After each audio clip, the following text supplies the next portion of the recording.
Hello, everyone. I did not realize we were going live so soon. But welcome to another broadcast from the Gate Church. This is Jeremy here with you. So I had set it for 7 o'clock, I thought, and it went live on me. But anyways, so today we are going to make sure we are actually going live. Yes, we are. Hello. Hello, everyone there. Hello to you if you are watching right now, or if you are watching later, which is most likely because most of you do, and that's totally okay. But today, I was going to continue on the on goodness and mercy, but whenever I woke up this morning, I just had the verse in my head, um, uh, and it's Ephesians 4, verse 26. And this is what we're going to be talking about today. It says, "Be angry and do not sin." That is exactly what was in you know what I feel like I'm supposed to speak with you guys today about. But the full verse is, "Be angry and do not sin. Do not let the sun go down on your anger." So um, anger is one of those things that we have. It's an emotion, number one, um, and it's something that it may seem like a sin at first, but according to this verse and according to what we're going to be looking at, it's not necessarily the anger that's the issue, because there are things that you can be angry about. I mean, there's injustices and stuff like that, but it depends on what you do with that anger. How you respond to the feelings you have, because you're going to have emotions throughout your life. You're going to have anger, sadness, happiness, but those aren't the things that should control you in a way. So whenever you're angry, you need to make sure that you uh, check yourself in that and do not sin. And we're going to look at some verses that illustrate that. But Ephesians, Paul is actually quoting this from Psalms 4, verse 4. "Be angry and do not sin. On your bed, reflect in your heart and be still." So, and if you back up to verse 2, "How long, exalted men, will my honor be insulted? How long what you love? How long will you love what is worthless and pursue a lie? Know that the Lord has set apart the faithful for himself, and the Lord will hear when I call him. Be angry and do not sin. On your bed, reflect and be still. Offer sacrifices in righteousness and trust in the Lord." So you can see here that, even I do believe it is David that is writing this. Yes, this Davidic song. Um, but you can see here that even David, especially David. I mean, dude had a lot of aggression in his life. But he says, "Be angry and do not sin, and on your bed reflect in your heart and be still." So what does that mean to us?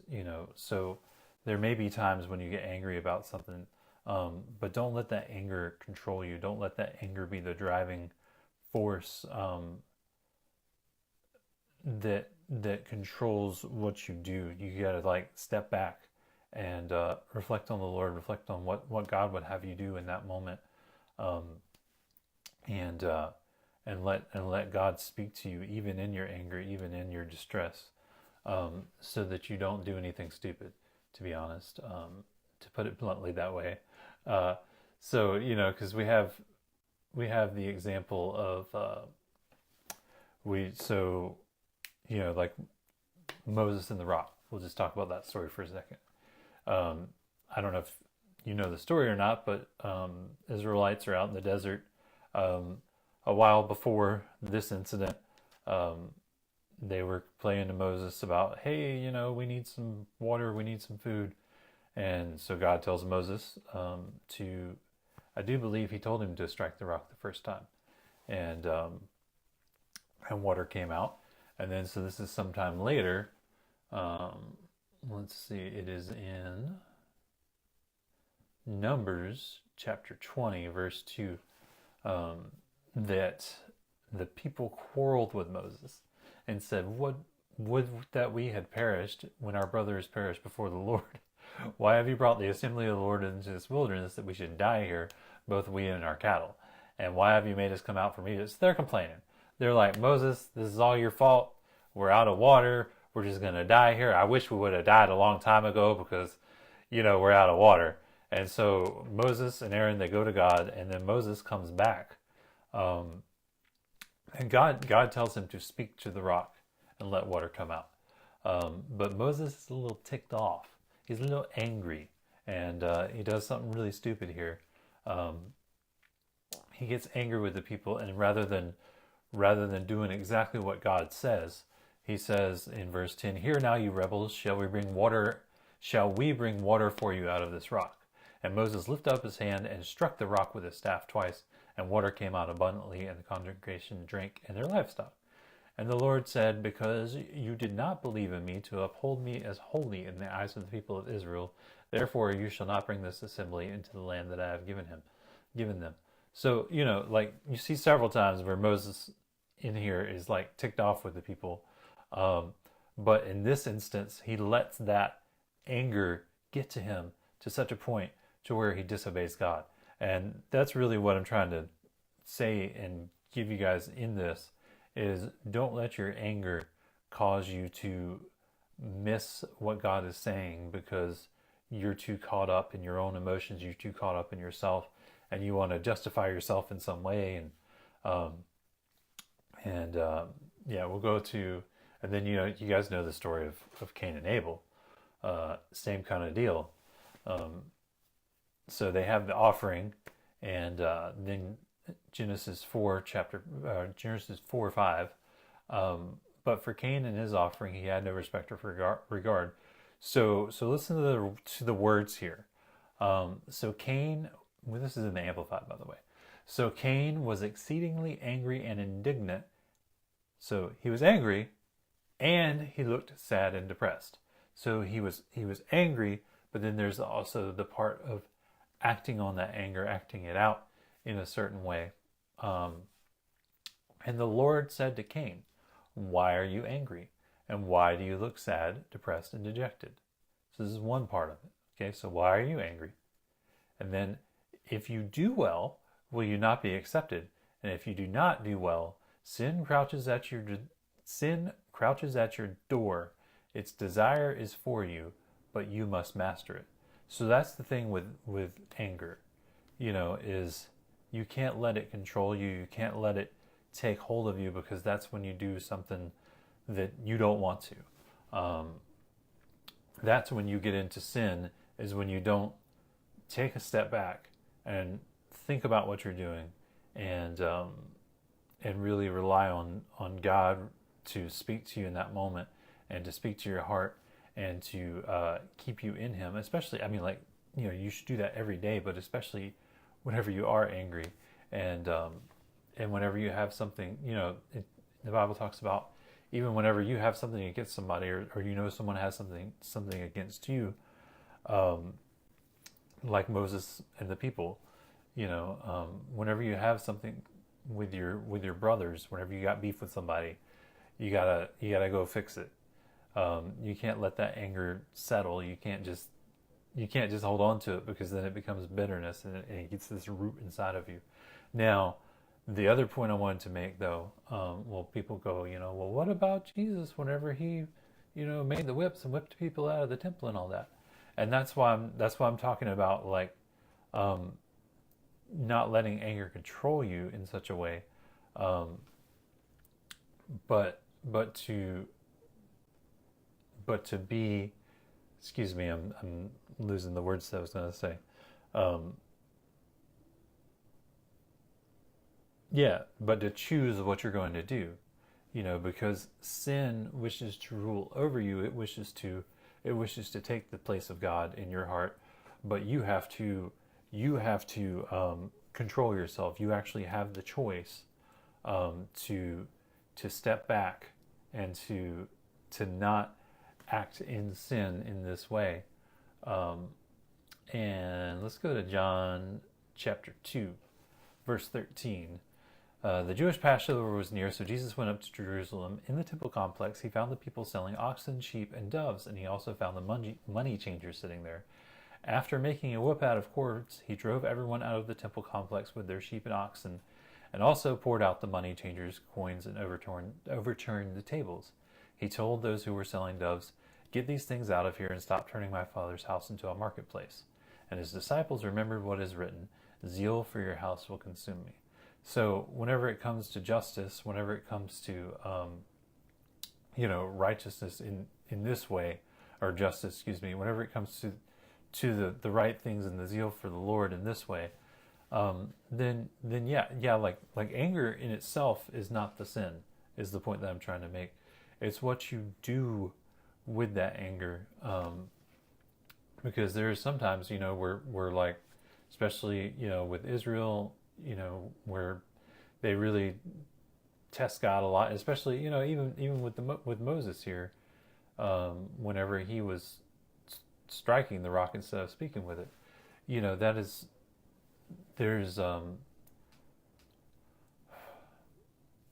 are places where the Lord does get angry, but and it talks about elsewhere that, and we also know, I'm losing my words for whatever reason. We know that Jesus did not sin, so in his anger, in this angry point, in this zeal, he did not sin in this. So we have to take a look at, what was he doing? Well, he was actually being obedient in this to change the temple back to what it was made for, and to drive the people out and to fix things. So it can be a driving force to fix things and to want to see things made right, but don't go out and kill your brother. That's what I'm trying to say. Like, don't go out and kill your brother. Don't go out and like steal something because you're angry. Don't go out and like just destroy stuff, because that's not right. That's definitely not God. That's not a fruit of the Spirit. So, and even speaking of fruits of the Spirit and the works of the flesh, let me look this up in another version just to see, because I did not, and I'm very curious.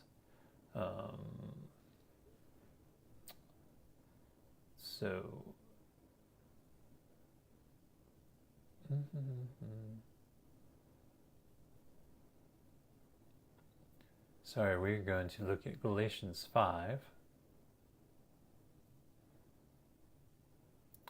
where it talks about the fruits of the Spirit. But right before that, it talks about the desires of the flesh. The desires of the flesh are opposed to the Spirit, and the desires of the Spirit are opposed to the flesh, for they are antagonistic to each other, so that you are not free, but are prevented from what you desire to do.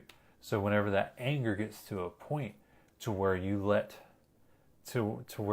control of yourself to it, to where you lose control of yourself, is what I should say, then that's where it turns into something else that becomes sin. It becomes whatever else you do. One of the greatest things that I learned in my life, as far as emotions and stuff go, is that you may have emotions, and people may do things to you, people may do things to make you angry, but you actually get to choose how you respond to other people. And that's what I'm getting at here, is that you actually get to choose what you do with your anger. You can step back and you can think about what you're doing, or you can just say, well, I'm angry, so I'm going to let someone have it. And that's not what you should do.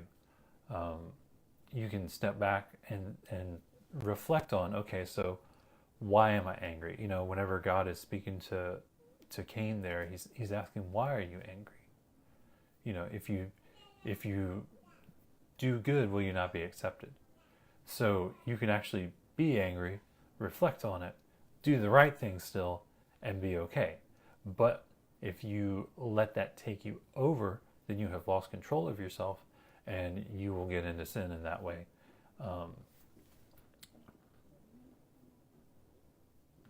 So Ephesians 5:22, but the fruit of the Spirit is love, joy, peace, patience, kindness, goodness, faith, gentleness, and self-control. So self-control right there is the one that I wanted to point out to you guys, and that's what I'm talking about. Whenever you have anger, don't hold on to it in such a way that it takes root in you and becomes bitterness against your brother or any sort of offense. Now that's anger, offenses, that kind of, there's kind of that line there. But you can get angry and then it becomes an offense and then it becomes bitterness. So it's best that you first of all take a step back from your anger and separate in your heart what is going on there. Think about, okay, so number one, why am I angry? What is this? What caused me to react with anger, to react with this emotion inside of me? And then once you figure that out, you got to say, now what am I going to do about it? If you just fly off the handle, then you're most likely going to be like Cain and Abel there, or in some way you're going to hurt someone, or do something that you're going to regret later. But then you can also take a step back and say, okay, well, I'm angry with my brother because they did this, they lied to me or whatever. Well, then, so you can go and you can confront them in a healthy and biblical way, and speak with them about that thing that they did, whether it was lying or whatever. Maybe they stole something, or maybe they just did something that you didn't like, and then so you got to go talk to them about it. So that's what I want you guys to think about whenever it comes to anger, is to choose what you're going to do, because sin wants to control you, but you have to take control of yourself. And that is it for tonight. I do want to let you guys know, because I have it here, I have all the stuff.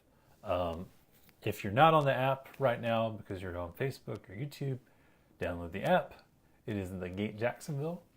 If you guys want to give, there are different ways. Obviously, you can't give by envelope right now, but that's the slide that we use during the service. But you can give through the app. You can text Gate Give to 77411.